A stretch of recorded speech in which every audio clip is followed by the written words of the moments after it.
আজকের এই অনুষ্ঠানে উপস্থিত জ্যাটাবের সকল সদস্যবৃন্দ, কাউন্সিলরবৃন্দ, আসসালামু আলাইকুম। স্বাধীনতার ৫৪ বছরে এসে দেশের অর্থনীতিতে এখনো কিন্তু সবচেয়ে বড় অর্জন বাংলাদেশের গার্মেন্ট শিল্প এবং জনশক্তি রফতানি। স্বাধীনতার ঘোষক শহীদ রাষ্ট্রপতি জিয়াউর রহমানের উদ্যোগেই কিন্তু বিশ্ববাজারে এই দুইটি সেক্টর যাত্রা শুরু করেছিল।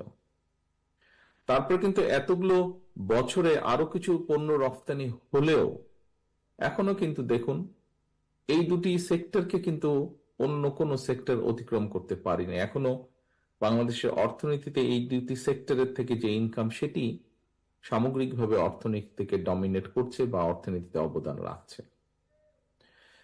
জ্যাটাবের তৃতীয় জাতীয় সম্মেলনের সাংগঠনিক কার্যক্রম তুলে ধরার পাশাপাশি যে সকল বক্তা বক্তব্য রেখেছেন, আপনাদের বক্তব্যে বাংলাদেশের আমদানি রফতানি তথ্য, দেশের ব্যবসা বাণিজ্যের একটা সার্বিক চিত্র ফুটে উঠেছে।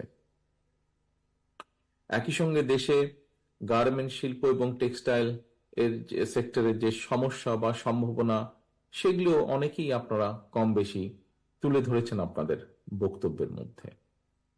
আপনাদের অনেকগুলো বক্তব্যের সঙ্গেই কম বেশি আমি একমত। সকল সীমাবদ্ধতাকে অতিক্রম করেও বাংলাদেশের গার্মেন্টস এবং টেক্সটাইল শিল্প বিশ্ববাজারে সম্মানের সঙ্গেই কিন্তু জায়গা করে নিয়েছে। বিশ্ববাজারে টেক্সটাইল শিল্পের আওতায় প্রয়োজনীয়তা ও পরিধি বেড়েই চলেছে প্রতিদিন। ফলে জ্ঞানের একটা প্রায়োগিক শাখা হিসাবে বিশ্বব্যাপী টেক্সটাইল ইঞ্জিনিয়ারিং কিংবা টেক্সটাইল কলেজের ভূমিকা এবং গুরুত্ব আগের যে কোনো সময় থেকে অনেক গুণ বেড়েছে। Wait processing engineering, yarn, fabric এবং অ্যাপারেল ম্যানুফ্যাকচারিং ইঞ্জিনিয়ারিং, এই বিষয়গুলো টেক্সটাইল সেক্টরের একটা অনিবার্য অংশই পরিণত হয়েছে বা অংশই বলা যায়। সুতরাং টেক্সটাইল ইঞ্জিনিয়ারিং এ পাশ করে কেউ বেকার থাকার কথা না। এই বিষয়গুলোতে যারা পাশ করেছেন, পরীক্ষা দিয়ে বেরিয়ে এসেছেন, তাদের বেকার থাকার কথা না। এই মুহূর্তে বাংলাদেশের রফতানি আয়ের একটা সিংহ ভাগ অর্জিত হয় টেক্সটাইল সেক্টর থেকে। বাট এখানে অনেকেই বক্তব্যে উল্লেখ করেছেন, বলেছেন নানা রকম ষড়যন্ত্র, দুর্নীতি, টাকা পাচার আর দক্ষ ব্যবস্থাপনার অভাবে এই সেক্টরটা নিয়েও সংখ্যা কম নয়।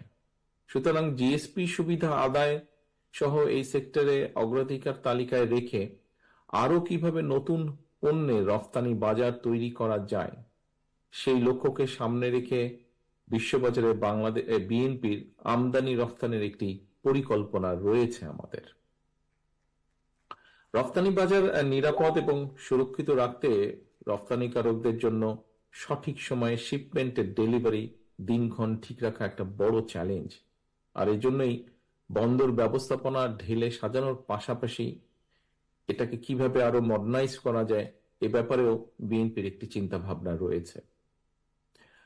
প্রিয় কাউন্সিলর বৃন্দ, প্রিয় উপস্থিতি বৃন্দ, বাংলাদেশের গার্মেন্টস এবং টেক্সটাইল সেক্টরের অগ্রযাত্রা ঠেকাতে নানা রকম ষড়যন্ত্র অব্যাহত রয়েছে, যা আপনাদের অনেকেরই বক্তব্যে উঠে এসেছে।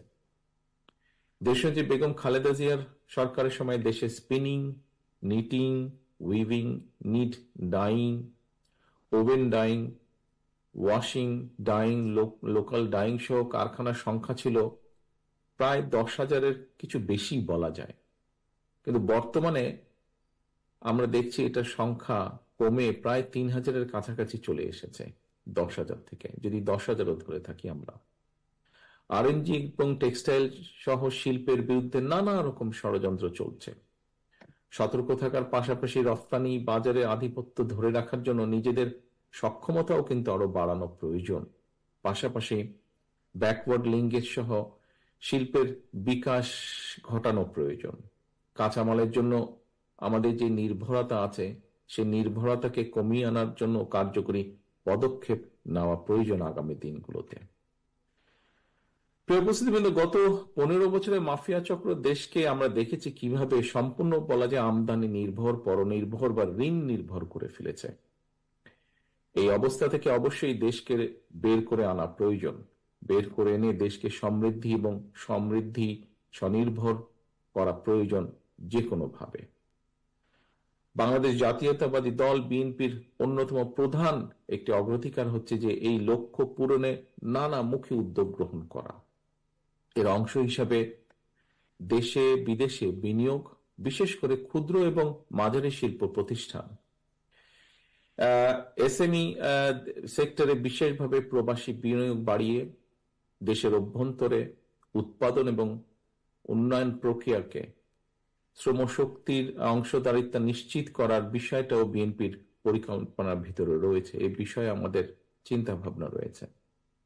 দেশে বিনিয়োগ বাড়াতে বিনিয়োগ প্রক্রিয়া কিভাবে আরো সহজ করা যায়, সাবলীল করা যায় এবং সাবলীল করা দরকারও। বিশেষ করে এসএমই খাতের বিনিয়োগ কিভাবে উৎপাদনে যে যাওয়ার পথে যে জটিলতা আছে সেই জটিলতাকে কিভাবে আরো কমিয়ে আনা যায়, জটিলতা মুক্ত করা যায়, সেগুলোর ব্যাপারে উদ্যোগ গ্রহণ করা প্রয়োজন। কোন একজন ব্যক্তি বাংলাদেশের ইনভেস্টমেন্ট ডেভেলপমেন্ট অথরিটি বিডায়, খুব সময় বিডাই বোধহয় নাম সংক্ষেপে, বিডায় বিনিয়োগ হিসেবে নিবন্ধিত হওয়ার পরে আমরা দেখেছি যে বিনিয়োগকারীকে বিদ্যুৎ, পরিবেশ, ফায়ার সার্টিফিকেট সংগ্রহ কমপক্ষে 12-13টা প্রক্রিয়া সম্পন্ন করতে হয়। এটা একটা যে কোনো ইনভেস্টরের জন্য এটা একটা অনেক লম্বা একটা প্রসেস। সুতরাং কিভাবে এই প্রসেসটাকে কমিয়ে এনে ওয়ান স্টপ সার্ভিস সিস্টেম চালু করা যায়, টাইম লিমিটটা কমিয়ে এনে 4 থেকে 6 সপ্তাহ করা যায় কিনা, পুরো প্রক্রিয়াটা কিভাবে করা সম্ভব, যদি করা সম্ভব হয় সেটা আমরা চিন্তা ভাবনা রয়েছে এবং করা সম্ভব হয় তাহলে আমরা মনে করি যে দেশে বা বিদেশে বিনিয়োগকারীরা আরো অনেক বেশি উৎসাহিত হবে। প্রিয় ভাই বোনেরা, বিশ্বে বাংলাদেশের আরো নতুন পণ্যের বাজার সৃষ্টির জন্য প্রয়োজনে রাষ্ট্রীয় সহায়তা দেওয়া প্রয়োজন। আমরা আশ্বাস দিয়ে এতটুকু বলতে চাই এই মুহূর্তে যে জনগণের রায় বিএনপি যদি ইনশাল্লাহ রাষ্ট্র ক্ষমতার পরিচালনার সুযোগ পায়, বিদেশে বাংলাদেশের রফতানি পণ্যের বাজারের সম্প্রসারণের লক্ষ্যে গার্মেন্টস এবং টেক্সটাইল ছাড়াও যেগুলো শতভাগ রফতানিযোগ্য পণ্য সেগুলোর উপরে আমাদের চিন্তা ভাবনা আছে ব্যাক টু ব্যাক এলসি সুযোগ কিভাবে দেওয়া যায়, সেই বিষয়টির একটি চিন্তা ভাবনা আমাদের আছে। যে সম্পূর্ণ 100% যেগুলো back to export oriented industry হবে সেগুলোর জন্য কিভাবে ব্যাক টু ব্যাক এলসি করা সম্ভব হয়, সুযোগটা দেওয়া যায়, সেটির চিন্তা ভাবনা আমাদের আছে। আমরা মনে করি যে শতভাগ রফতানিযোগ্য পণ্যের উপরে যদি ব্যাক টু ব্যাক এলসির সুযোগ হয় তাহলে অনেকেই পণ্য রফতানিতে উৎসাহিত হবেন। তবে কেউ যাতে আবার ব্যাক টু ব্যাক এলসির সুযোগের অপব্যবহার করতে না পারে এটার জন্য আমাদেরকে কঠোর মনিটরিং সিস্টেম রাখতে হবে। এখানে হয়তো কিছু সমস্যা আছে, সেখানে আমাদেরকে মনিটরিং সিস্টেমটা কঠোর রাখতে হবে। এখানে সকলকেই এগিয়ে আসতে হবে দেশের এই স্বার্থের জন্য। প্রিয় উপস্থিত কাউন্সিলর বৃন্দ, রাষ্ট্র, রাজনীতি, শাসন, প্রশাসন, সংস্কার এবং অর্থনৈতিক মুক্তির লক্ষ্যে বাংলাদেশের পক্ষের গণতান্ত্রিক রাজনৈতিক দলগুলোর উপস্থিতিতেই বাংলাদেশ জাতীয়তাবাদী দল ইতিমধ্যেই 31 দফা কর্মসূচি ঘোষণা করেছে। আমাদের ঘোষিত 31 দফা কর্মসূচি সমৃদ্ধ এবং স্বনির্ভর বাংলাদেশ গড়ার একটি ঐতিহাসিক সনদ বলে আমরা বিশ্বাস করি। ঘোষিত এই 31 দফা কর্মসূচির বাস্তবায়ন পরিকল্পনায় নৈতিক, মানসম্পন্ন, কর্মমুখী এবং প্রায়োগিক শিক্ষার উপরেও কিন্তু জোর দেওয়া হয়েছে। আমরা বিশ্বাস করি যে জনসংখ্যা, অনেকে এখানে একজন বক্তাও বোধহয় খুব সম্ভব বলে গিয়েছেন যে শহীদ জিয়া রহমানের সময় যখন খাদ্য উৎপাদন দ্বিগুণ হলো, তার আগে জনসংখ্যাকে অনেকেই কেউ বলতেন বার্ডেন বলে অভিহিত করতেন। বাট আমরা মনে করি জনসংখ্যা কখনো অভিশাপ নয়, বরং এই জনসংখ্যাকে জনশক্তি তথা মানব সম্পদে যদি রূপান্তর করা যায় তাহলে অবশ্যই একটি দেশের উন্নয়ন এবং সমৃদ্ধির জন্য জনসম্পদই কিন্তু হতে পারে সবচেয়ে বড় জনশক্তি। বর্তমান বিশ্বের অনেক দেশেই নানা রকমের কর্মক্ষম জনসংখ্যার হার কমছে, কিন্তু তবে দক্ষ কর্মী কিংবা শ্রমশক্তির চাহিদা বাড়ছে অন দি আদার সাইড। এরকম পরিস্থিতি বৈশ্বিক প্রেক্ষাপটে আমাদের দেশের কর্মক্ষম জনসংখ্যা থাকলেও বিশ্ব বাজারের চাহিদার তুলনায় দক্ষ জনশক্তির অপ্রতুল। সুতরাং দেশে এবং বিশ্ব বাজারের চাহিদার প্রতি লক্ষ্য রেখে আমরা যদি বিভিন্ন ক্ষেত্রে দক্ষ শ্রমশক্তি কিংবা কর্মী গড়ে তুলতে পারি, এইটা কিন্তু আমাদের আরেকটা লক্ষ্য। অর্থাৎ আমাদের যে বিদেশে প্রায় এখন 1 কোটির মতন প্রবাসী আছেন, যারা প্রতিদিন পরিশ্রমে, সারাদিন পরিশ্রমের মাধ্যমে যে বৈদেশিক মুদ্রা পাঠাচ্ছেন, আমরা যদি এরকম আরো বহু মানুষকে যদি স্কিল লেবারে পরিণত করে বিদেশে পাঠাতে পারি, এটাও কিন্তু একটা বিশাল অর্জন হবে আমাদের। প্রিয় উপস্থিতিবৃন্দ, কাউন্সিলর বৃন্দ, বর্তমান বিশ্বে ইন্ডাস্ট্রি 4.0 অর্থাৎ চতুর্থ শিল্প বিপ্লবের মুখোমুখি। চতুর্থ শিল্প বিপ্লবের কারণে একদিকে যেমন বহু মানুষের কর্মসংস্থানের সুযোগ রয়েছে বিভিন্নভাবে, ঠিক অপরদিকে কিন্তু আবার বহু মানুষের চাকরি বা কর্মসংস্থান হারিয়ে যাবারও, চাকরি হারানোর সুযোগ রয়েছে। শ্রমবাজারের এই নতুন চ্যালেঞ্জ মোকাবেলায় নিজেদেরকে অবশ্যই দক্ষ এবং যোগ্য হিসেবে গড়ে তুলতে যদি আমরা সক্ষম হই, যে কথাটা মাত্র আপনাদের সামনে আমি তুলে ধরলাম, তাহলে কিন্তু এই প্রতিযোগিতামূলক বিশ্বে আমরা টিকে থাকতে পারবো। আদারওয়াইজ আমাদেরকে কিন্তু পিছিয়ে পড়তে হবে। একটা দেশের রাজনীতি যদি রুগ্ন হয়, তাহলে কিন্তু এর অর্থনীতিও কিন্তু রুগ্ন হতে বাধ্য, এবং আমরা সেটা দেখেছি স্বৈরাচারী আমলে। আমরা সেটা দেখেছি, কয়েকটি মেগা প্রজেক্ট দেখেছি আমরা কিভাবে উন্নয়নের মেগা প্রজেক্ট করেছে তারা, কিন্তু সেটি কিন্তু অ্যাকচুয়ালি উন্নয়নের চিত্র না। এখন ধীরে ধীরে আসল রূপটা বেরিয়ে আসছে, অর্থনীতিকে আরম্ভ করে সবকিছু, ইন্ডাস্ট্রি থেকে সবকিছু বেরিয়ে আসছে। অর্থাৎ বাংলাদেশই কিন্তু এর সবচেয়ে বড় প্রমাণ যে একটা দেশের রাজনীতি যদি রুগ্ন হয়, তাহলে এটার অর্থনীতিও কিভাবে রুগ্ন হয়ে যায়। প্রিয় উপস্থিতিবৃন্দ, প্রায় 30,000 মানুষকে নির্মমভাবে আহত করে 2,000-এর মতন ছাত্র জনতাকে হত্যা করে এই যে পতিত স্বৈরাচার দেশ ছেড়ে পালানোর পরে সম্পূর্ণ বিধ্বস্ত একটি প্রশাসন, রাষ্ট্র দায়িত্ব নিয়েছে এই অন্তর্বর্তী সরকার। এখানে মহাসচিব সাহেব একটু আগে ওনার বক্তব্যে বলেছেন কয়েকটি গুরুত্বপূর্ণ কথা। মাফিয়া সরকার প্রায় 15 বছরের তাদের তৈরি করা যে জঞ্জাল 3 মাসে দূর করা সম্ভব নয়। তবে 3 মাস পর সরকারের যে অন্তর্বর্তীকালীন সরকার, তাদের সফলতা কিংবা ব্যর্থতা নিয়ে জনমনে প্রশ্ন ওঠা অনার্য কিংবা অস্বাভাবিক নয়। অন্তর্বর্তীকালীন সরকারের, আমরা আগেও বলেছি যে একটি বিষয় বোধহয় ওনাদেরকে মনে রাখা দরকার, যে জনগণের সকল দাবি হয়তো তাদের পক্ষে পূরণ সম্ভব নয়, কিন্তু সরকার পরিচালনায় যে অদক্ষতা পরিলক্ষিত হয়, যদি অদক্ষতা দেখতে পায় জনগণ, সেটাও কিন্তু জনগণ আবার সহজভাবে মেনে নেবে না।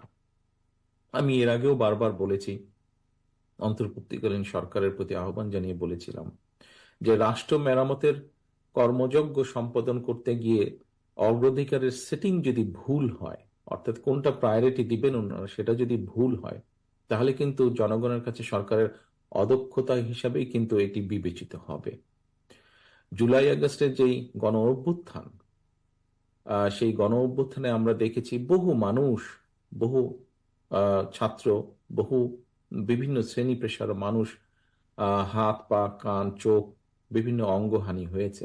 আহতরা সুচিকিৎসার দাবি নিয়ে দুদিন আগে আমরা দেখেছি যে যেভাবে হাসপাতাল থেকে রাজপথে বেরিয়ে এসেছে, এটা কিন্তু সমগ্র দেশের গণতন্ত্র প্রিয় মানুষের জন্য, যারা গণতন্ত্র ভালোবাসেন, মানবাধিকারকে সম্মান করেন, আমাদের বিবেকবান মানুষ যারা, প্রত্যেকটি সাধারণ মানুষের জন্য এটা একটা অত্যন্ত লজ্জাকর দৃশ্য। স্বাভাবিকভাবেই প্রশ্ন উঠতে পারে যে জুলাই আগস্টের ছাত্র জনতার যে বা জনগণের যে গণ অভ্যুত্থান, আহতদের চিকিৎসা, নিরাপত্তা কেন অন্তর্বর্তীকালীন সরকারের অগ্রাধিকার লিস্টের নেই, বা থাকলেও কত নম্বরে ছিল।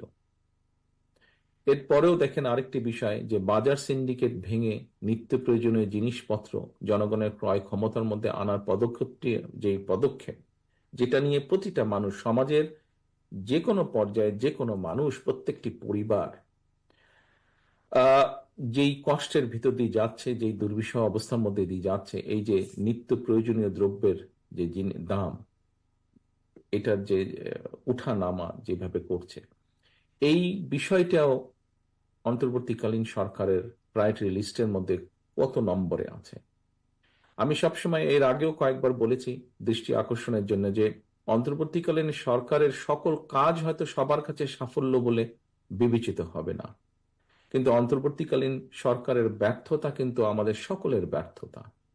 গণতন্ত্রকে আমি স্বাধীনতা প্রিয় মানুষের ব্যর্থতা, এই সরকারকে ব্যর্থ করে দিতে যে স্বৈরাচার ছিল, পলাতক যে স্বৈরাচার, তার এবং তাদের দোসররা কিন্তু বসে নেই।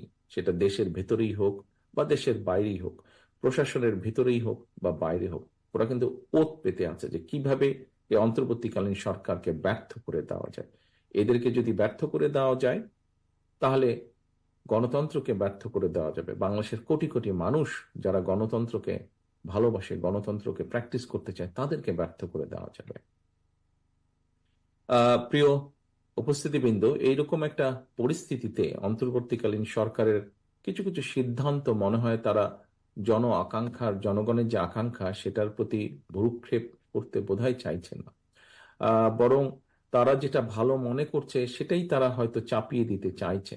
অনেক অপ্রাপ্তি থাকার পরেও জনগণ কিন্তু এখনো এই সরকারের উপর আস্থা রাখতে চাইছে, তারা আস্থা হারাতে চাইছে না।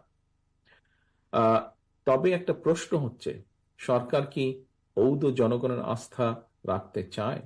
কারণ জনগণের সঙ্গে সরকারের আস্থার সম্পর্ক নিবিড় থাকলে ষড়যন্ত্রকারীরা কিন্তু তাদের ষড়যন্ত্রের ডালপালা বিস্তারের সুযোগ পাবে না। এই অন্তর্বর্তীকালীন সরকারের সাথে যদি জনগণ যা চাইছে, মিনিমাম যে জিনিসগুলো চাইছে, তারা যদি সেগুলোকে অ্যাড্রেস করার জন্য সচেষ্ট থাকে, তাহলে ষড়যন্ত্রকারীরা সুযোগটা পাবে না। একটা কথা প্রায় আমি বলেছি যে জনগণের রাজনৈতিক এবং অর্থনৈতিক ক্ষমতা নিশ্চিত করা যদি না যায়, রাজনৈতিক এবং অর্থনৈতিক এই দুটো ক্ষমতায়ন যদি জনগণের এই দুটো ক্ষমতায়ন যদি নিশ্চিত করা না যায়, তাহলে গণতন্ত্র উন্নয়ন কিংবা সংস্কার আমরা যত যাই বলছি না কেন, কোনোটাই কিন্তু টেকসই হবে না। একজন নাগরিকের রাজনৈতিক ক্ষমতার প্রধান হাতিয়ার হচ্ছে কিন্তু ভোট প্রয়োগের অধিকার। ভোট প্রয়োগের অধিকার। আজকে আপনারাও এখানে কিন্তু ভোটই প্রয়োগ করেছেন। আমরা একটু আগে, আমি বক্তব্য দেবার আগে, আমরা নতুন সভাপতি এবং সেক্রেটারিকে দেখেছি যারা দায়িত্বপ্রাপ্ত হলেন আগামী দিন জেটাপকে পরিচালনার জন্য। আপনাদের ভোটের মাধ্যমে হয়েছে, কিন্তু 3000 মানুষের ভোটের মাধ্যমে হয়েছে। ঠিক একইভাবে জনগণের ভোট প্রয়োগের অধিকার, রাজনৈতিক ক্ষমতায়ন যেটার প্রধান হাতিয়ার হচ্ছে কিন্তু ভোট প্রয়োগের অধিকার। জনগণ ভোট প্রয়োগের যে অধিকার প্রয়োগ করার সুযোগ যদি না পায় জনগণ, রাষ্ট্রের সঙ্গে কিন্তু নাগরিকদের যে একটা সম্পর্ক, অংশীদারিত্ব, সেই সম্পর্কটা কিন্তু সৃষ্টি হয় না। আমরা দেখেছি ইতিমধ্যেই অন্তর্বর্তীকালীন সরকার নির্বাচন কমিশনকে পুনর্গঠনের উদ্যোগ নিয়েছে। জনগণ আশা করছে যে ইনশাল্লাহ জনগণ একটা নিরপেক্ষ, স্বচ্ছ পরিবেশে নির্ভয় জনগণ ভোট দিতে সক্ষম হবে। জনগণ নির্বাচিত করার সুযোগ পাবে তাদের প্রতিনিধিদেরকে। বিশ্বাসযোগ্য এবং সুনির্দিষ্ট আস্থা পেলে অন্তর্বর্তীকালীন সরকারের সঙ্গে জনগণের আস্থার বন্ধন আরো দৃঢ় হবে বলে আমি বিশ্বাস করি। অর্থাৎ জনগণ যখন বুঝবে যে হ্যাঁ, সত্যিকার ভাবে তাদের ভোটের অধিকার প্রতিষ্ঠার জন্য এই অন্তর্বর্তীকালীন সরকার কাজ করছে, স্বাভাবিকভাবেই তাদের সাথে জনগণের সম্পর্কটা দৃঢ় হবে। উপস্থিতবৃন্দ, আজকে আর কথা বলবো না। আপনারা সকাল থেকে এখানে উপস্থিত আছেন প্রত্যেকে। প্রথম পর্ব আপনাদের শেষ হয়েছে, পরবর্তী পর্ব চলছে এখন। পরবর্তী পর্বের আমি শেষ বক্তা। সংক্ষেপে আমি আমার কিছু বক্তব্য তুলে ধরেছি। দলের মহাসচিব সাহেব এখানে উপস্থিত আছেন, উনি ওনার অবস্থান থেকে ওনার বক্তব্য তুলে ধরেছেন। আরো প্রত্যেক মঞ্চে উপস্থিত স্থায়ী কমিটির সদস্য সহ অন্য নেতৃবৃন্দ তুলে ধরেছেন। আমরা প্রত্যেকেই, আমাদের লক্ষ্য বা উদ্দেশ্য হচ্ছে দেশকে সামনে এগিয়ে নিয়ে যাওয়া, জনগণের যে জীবন যাত্রা একটু বেটার করা, শিক্ষার্থীদের শিক্ষার ব্যবস্থা বেটার করা, যারা বেকার তাদের যে কোনো ধরনের কর্মসংস্থানের সুযোগ করা, মানুষের চিকিৎসার ব্যবস্থা একটু বেটার করা, নিরাপত্তা একটু বেটার করা। আমরা বিভিন্ন জন বিভিন্ন বক্তব্য বলেছি, বাট আমাদের লক্ষ্য এবং উদ্দেশ্য একটাই, এখানে অনেক বক্তা অনেকগুলো কথা বলেছেন, তাদের কতগুলো কথা থেকে বেরিয়ে এসে অতীতে বিএনপি যখনই সুযোগ পেয়েছে জনগণের সমর্থন নিয়ে দেশ পরিচালনা, বিএনপি প্রতিবার চেষ্টা করেছে যতটুকু সম্ভব এই কাজগুলো করার জন্য, মানুষের জন্য, দেশের জন্য, সমাজের কম বেশি প্রতিটা শ্রেণীর মানুষের জন্য। আপনারা আজকে যেই সেক্টরগুলোতে কাজ করছেন, আমরা একভাবে মানে এক বাক্যে যদি বলি টেক্সটাইল সেক্টরে, টেক্সটাইলের বিভিন্ন ক্যাটাগরিজ আছে। এই সেক্টরের সামগ্রিকভাবে যদি আমরা দেখি, এই সেক্টরের উন্নয়নের জন্য অধিকাংশ কাজ বিএনপি সরকারই করেছে। সেটি হয় শহীদ জিয়ার সরকার, তা না হলে দেশনেত্রী খালেদা জিয়ার সরকার। কাজেই তারা দেশের উন্নয়নের জন্য, দেশের মানুষের জন্য যে কাজ করেছেন, ভবিষ্যতে ইনশাল্লাহ বিএনপি সরকার গঠন করলে ভালো সবগুলো কাজের কন্টিনিউশন আমরা রাখবো ইনশাল্লাহ।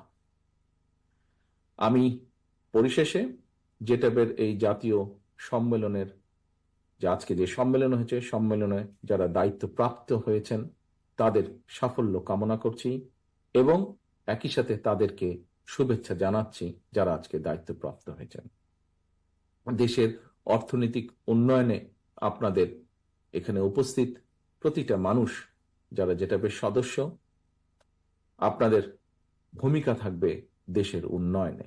দেশ এবং জনগণের জন্য সমৃদ্ধি এবং সাফল্য বয়ে আনুক, আপনারা সকলে বয়ে আনতে আপনারা অবদান রাখুন, এই প্রত্যাশা রেখে আবারও আপনাদের সকলকে ধন্যবাদ জানিয়ে জেটাবের সাফল্য কামনা করে আমার বক্তব্য শেষ করছি। আল্লাহ হাফেজ। বাংলাদেশ জিন্দাবাদ। বাংলাদেশ জাতীয়তাবাদী দল জিন্দাবাদ।